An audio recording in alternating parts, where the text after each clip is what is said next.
Olá, saudações, seja bem-vindo, ao nosso programa de entrevista.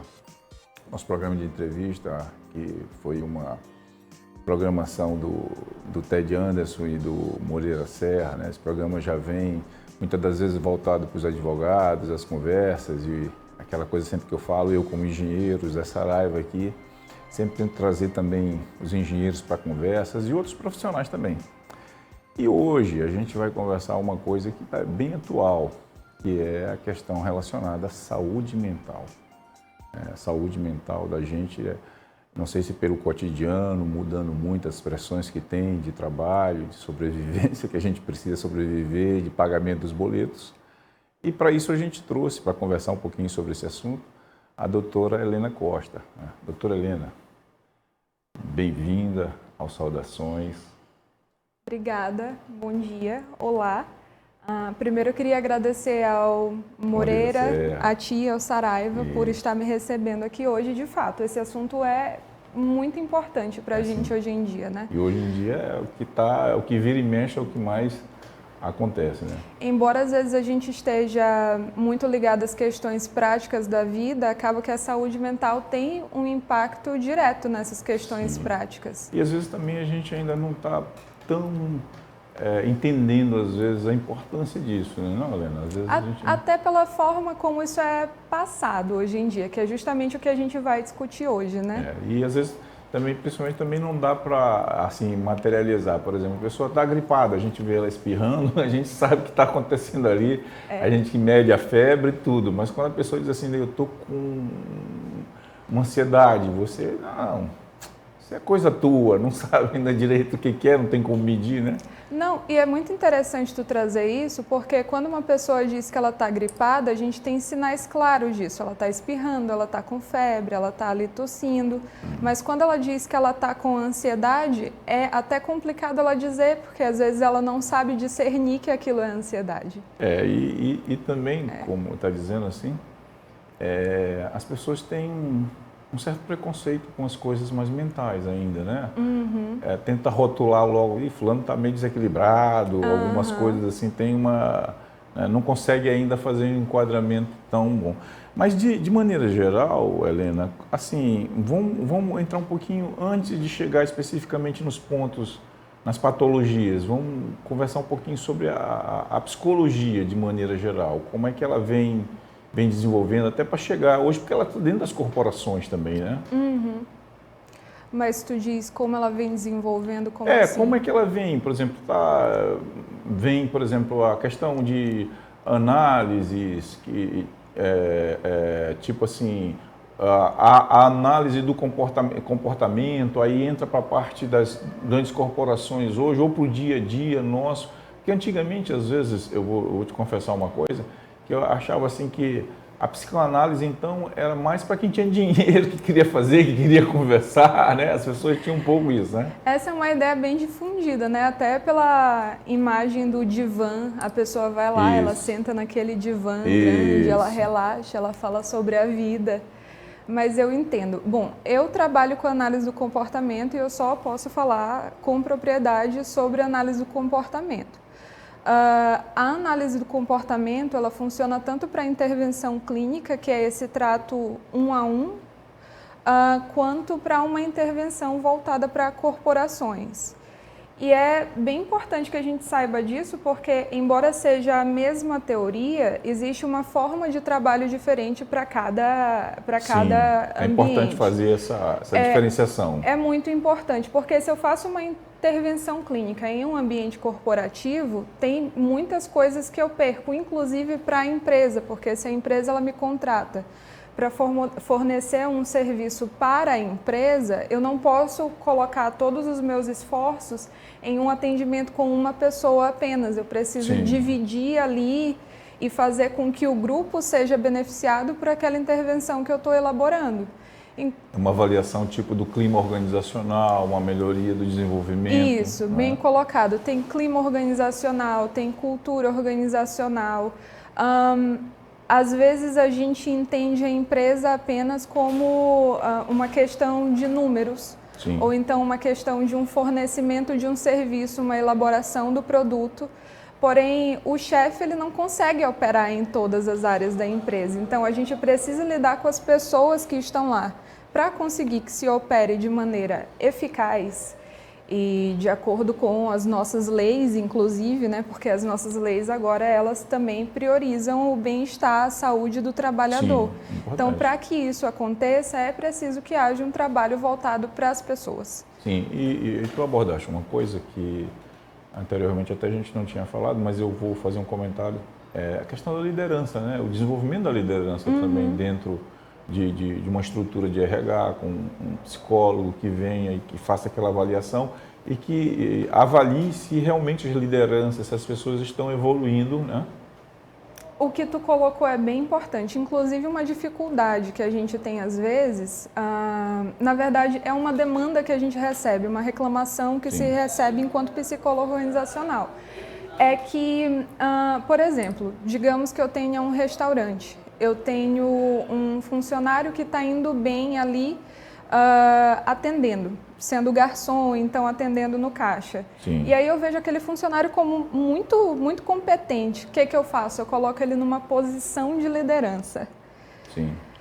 A competência dele era relacionada ao atendimento, era relacionado ao público, não necessariamente a liderar. Correto. Entende? Sim. E aí acaba que as pessoas, quando têm uma empresa, elas ficam um pouco perdidas sobre como trazer aquele funcionário. Avaliar também, né? Isso passa pela avaliação, né? Da capacidade, a das avaliação. atitudes.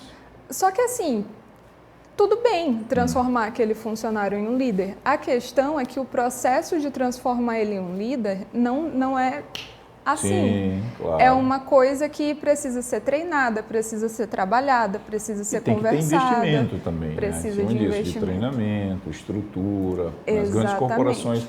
Tem muita coisa, Helena, que eu, por exemplo, eu tive a oportunidade de passar em grandes corporações, então tem muita coisa que eu peguei nas grandes corporações, não peguei nem na minha cultura às vezes, mas dentro das corporações eu fui obrigado a coisas simples, por exemplo, como o programa 5S, de organização, de manter a área limpa, organizada, que são coisas simples, mas aquilo vai te dando algum padrão de qualidade, né?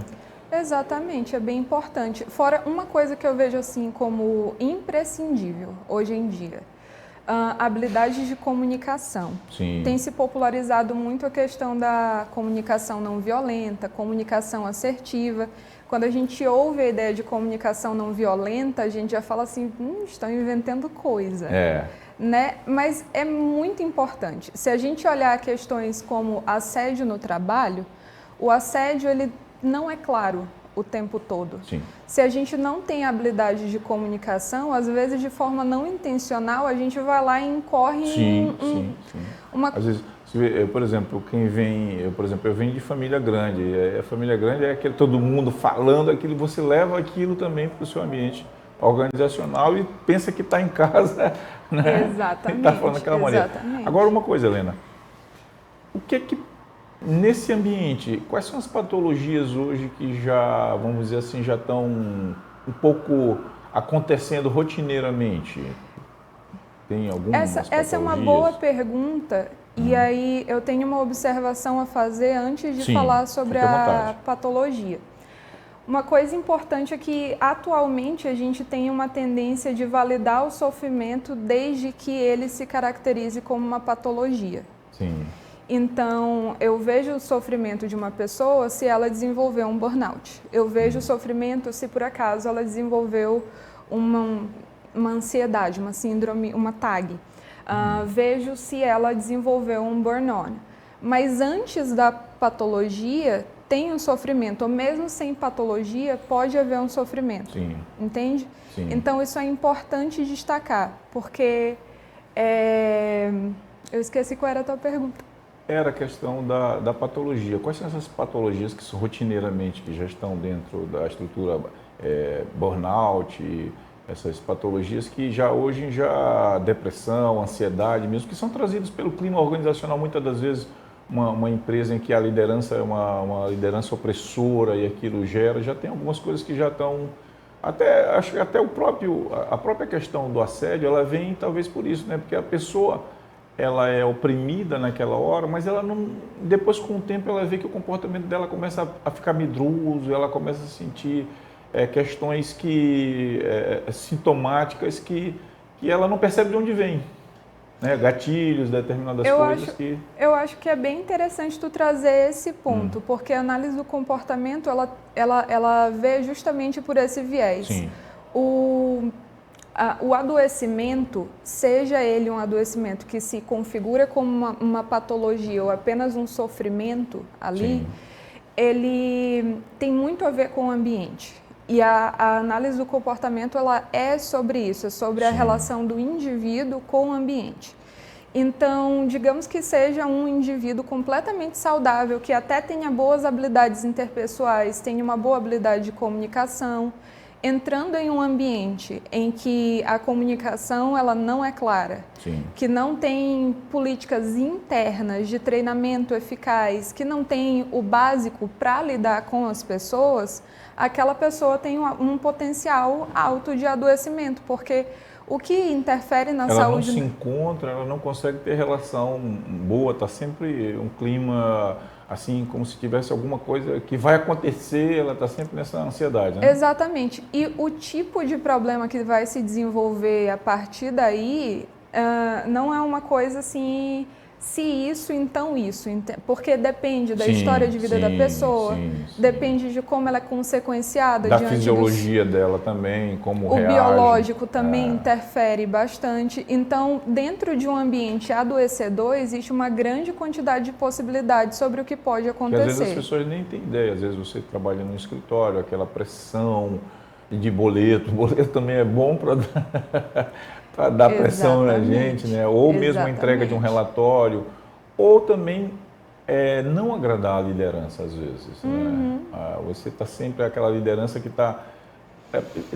Eu tenho um pouco, assim, um pouquinho disso, Helena, vou falar uma coisa minha. Eu tinha uma certa dificuldade como engenheiro às vezes, eu não sei se todo engenheiro, mas a gente tinha uma certa dificuldade de trabalhar em equipe. Porque às vezes nós somos muito mentais, então a gente rapidamente, vamos dizer assim, a mente da gente foi treinada para rapidamente fazer uma coisa. Ir lá, tomar a decisão e agir. E às vezes se tu é lento, eu já começo a ficar te cobrando, não, bora rápido com isso. E isso é uma forma de não respeitar um pouco a pessoa, vamos dizer assim, né?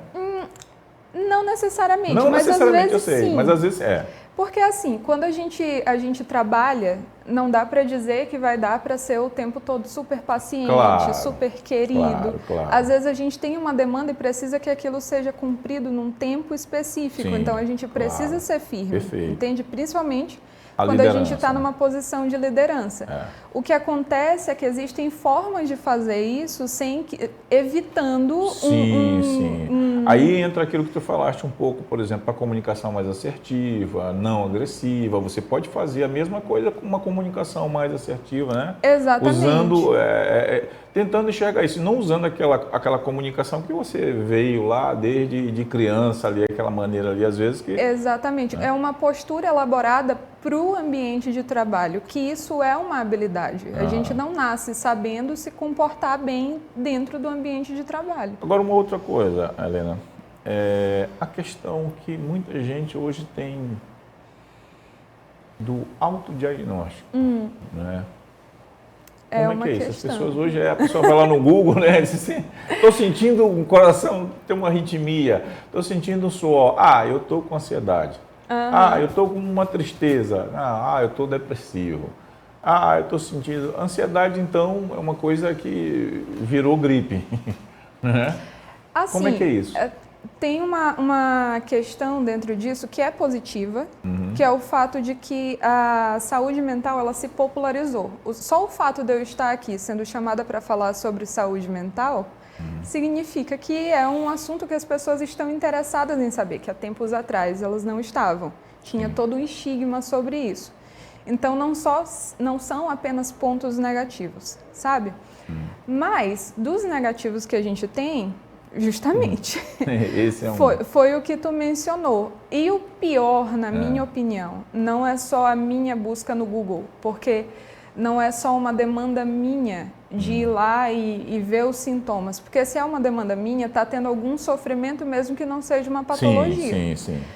Porém, quando a gente entra no Instagram, entra no TikTok, entra no Twitter, a gente tem o algoritmo. Sim. Se um dia eu fui lá e curti um post que falava brevemente sobre TDAH, sobre autismo, sobre ansiedade, sobre bipolaridade, toque, ou alguma coisa nesse sentido, o algoritmo entende que é algo que eu quero receber. Então ele vai começar a me mandar mais daquilo e vai ter uma hora que eu vou me achar com todas as doenças possíveis. Ele vai começar a me induzir aquilo lá, eu vou achar que... E um agravante disso é que não é todo conteúdo dentro de redes sociais que é elaborado com um cuidado ali, uma questão de vamos analisar cientificamente o que está acontecendo, ou pelo menos com uma base filosófica mais robusta.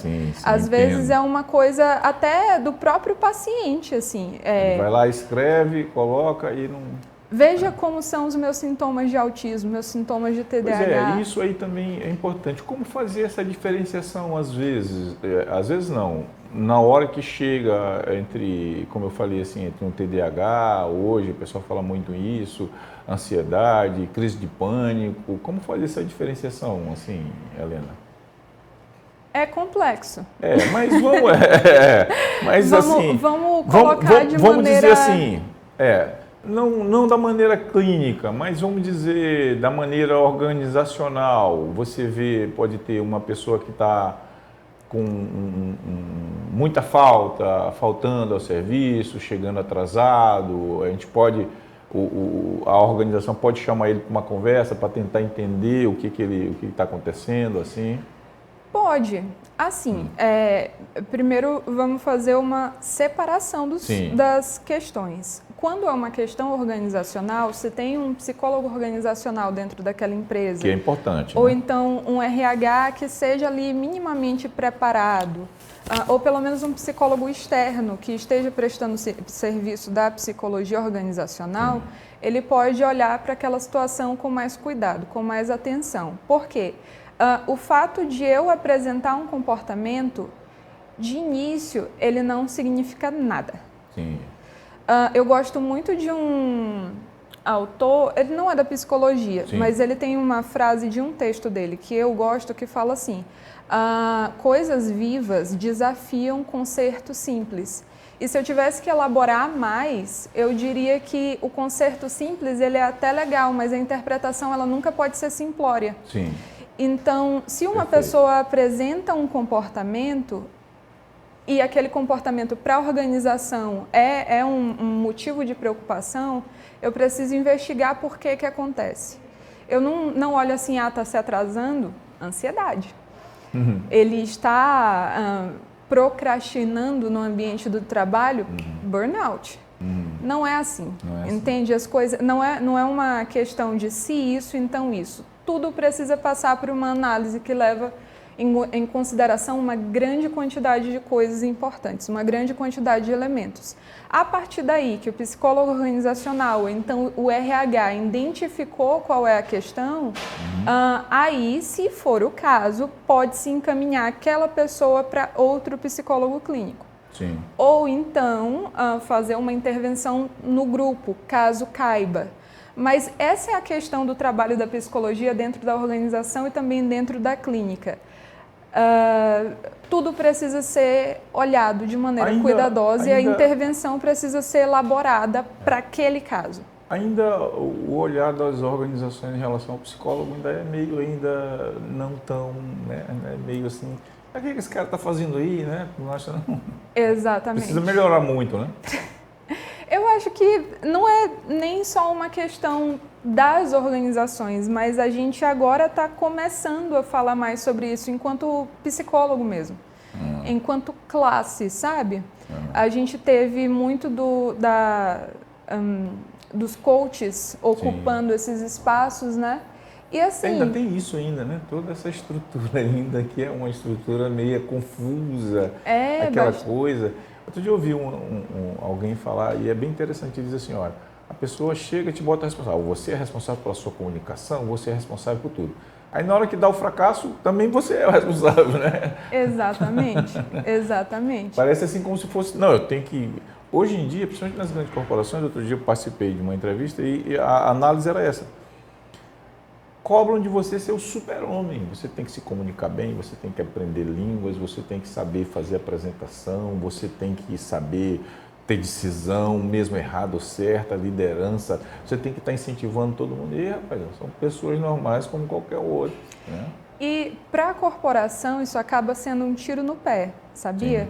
Uhum. Porque quando tu tens um colaborador, um funcionário que ele está muito interessado nessas coisas, ele toma sobre ele uma carga de responsabilidade e uma carga de trabalho que é muito grande. Sim. Que um funcionário que não está tão interessado, ele vai só falar, não dá para mim.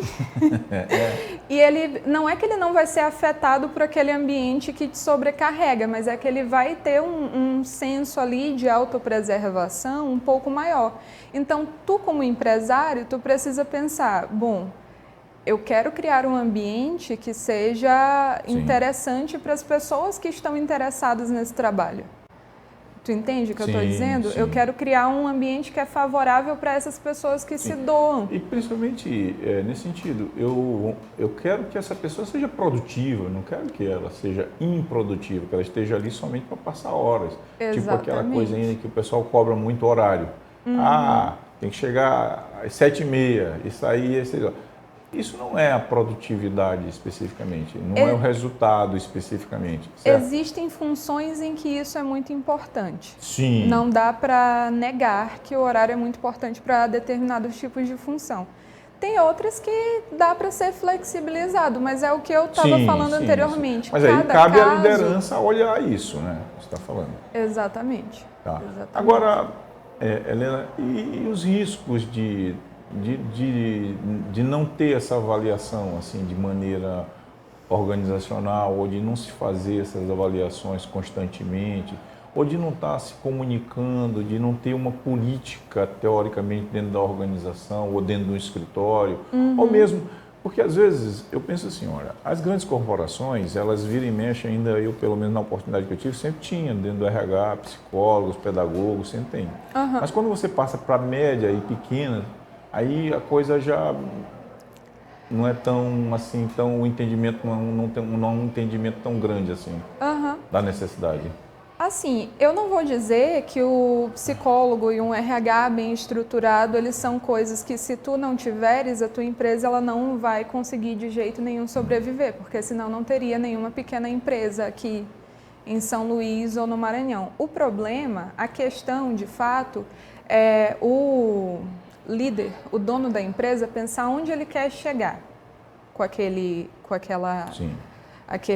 empreendimento dele. Qual é o objetivo dele? Se for ficar aquela mesma empresa pequena o tempo todo, se ele não quiser um crescimento muito grande, ou pelo menos se ele não quiser um crescimento organizado, aí de fato não precisa. Depende do objetivo. Da pessoa. É muito da própria liderança também, o que é que ela enxerga, né, no projeto. O que é que ela enxerga de necessário ali, porque não tem como negar que o psicólogo organizacional, ele gera um custo. Sim. Um bom RH, ele gera um custo. Profissional. E não é só monetário, é de tempo. Vai reunião, vai preparação, vamos aqui todo mundo fazer um toda curso, a estruturação vamos fazer do plano, treinamento, acompanhamento, monitoramento. Exatamente. Que às vezes não é uma coisa tão tangível assim, principalmente para quem não entende, né? Então, quais são os benefícios de não ter um RH estruturado dessa forma? É tu que vai dizer como é que vai ser o tempo da empresa, é tu que vai comandar aquilo tudo. Agora, o que tu vai falar agora? Agora, qual que seriam os benefícios? Existe uma possibilidade muito maior de um crescimento organizado e não estressante para todo mundo. Pois é, eu já estava aqui um pouco estressando porque a nossa conversa está acabando, Helena. Eu queria te agradecer. E se tu quiser deixar uma mensagenzinha rápida aí para finalizar, falar um pouquinho da importância aí do psicólogo dentro do RH. Né?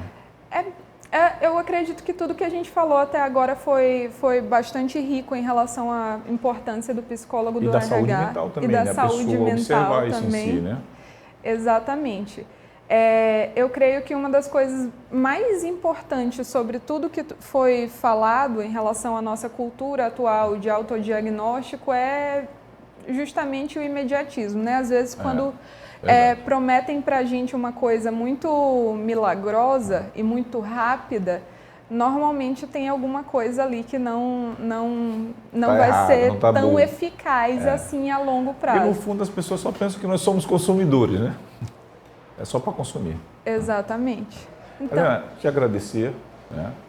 E você que ficou aqui até esse momento com a gente, agradecer também a audiência, dizer que vai estar disponível a entrevista também no YouTube, assim que a gente acabar, vai estar disponível lá. Muito obrigado, a gente espera ter levado mais informação para você. Um abraço ao Ted e ao Moreira também. O Moreira deve estar de volta aí semana que vem. Um abraço.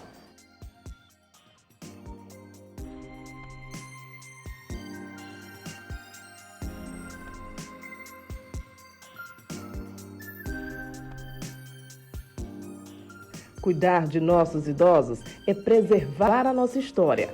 Asilo de Mendicidade. São 105 anos ofertando acolhimento digno de forma totalmente voluntária. Aqui contamos com cuidadores, terapeutas, psicólogos, central administrativa e um call center para recebimento de doações. Faça parte dessa história. Faça também a sua doação. Saudações. Una-se a esse elo de solidariedade e fraternidade.